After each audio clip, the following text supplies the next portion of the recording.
आगे हम लोग पढ़ेंगे उपराष्ट्रपति। उपराष्ट्रपति के बारे में अनुच्छेद 63 में बताया गया है। उपराष्ट्रपति का प्रावधान अमेरिका से लिया गया है।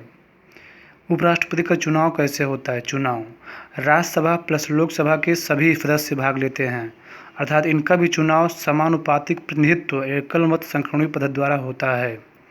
योग्यता भारत का नागरिक होना चाहिए, 35 वर्ष की आयु होना चाहिए, राज्यसभा का सदस्य चुने जाने योग्य होने चाहिए।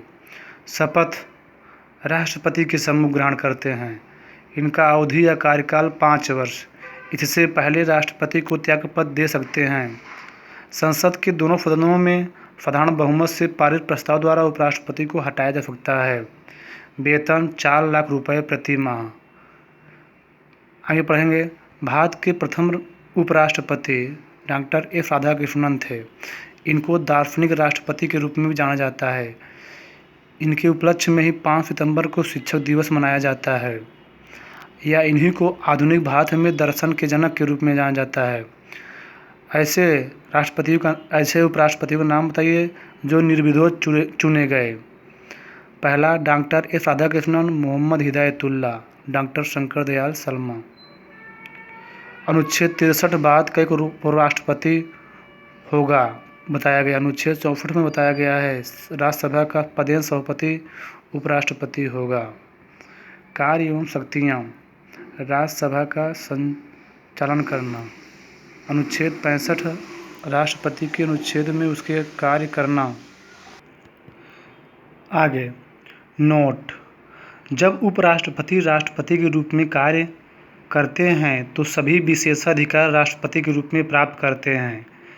दूसरा पॉइंट, यदि उपराष्ट्रपति भी अनुपस्थित हो तो सुप्रीम कोर्ट का मुख्य न्यायाधीश तथा यदि मुख्य न्यायाधीश भी अनुपस्थित हो तो सुप्रीम कोर्ट का वरिष्ठ न्यायाधीश राष्ट्रपति के रूप में कार्य को संचालन करता है। तीसरा पॉइंट, उपराष्ट्रपति अपना त्यागपत्र राष्ट्रपति को देते हैं। इसकी सूचना लोकसभा अध्यक्ष को देते हैं। भारत का उपराष्ट्रपति दिल्ली विश्वविद्यालय का कुलपति होता है। उपराष्ट्रपति के चुनाव संबंधी विवादों का निपटारा सुप्रीम कोर्ट द्वारा किया जाता है।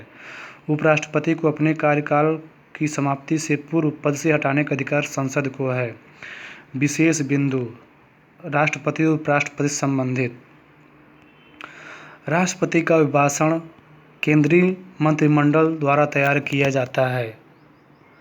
राष्ट्रपति ज्ञानी जैल सिंह ने पॉकेट वीटो का प्रयोग सर्वप्रथम 1986 ईस्वी में किया था। संसद के दोनों सदनों द्वारा पारित विधेयक को अनुच्छेद 111 के तहत राष्ट्रपति की अनुमति के लिए भेजा जाता है।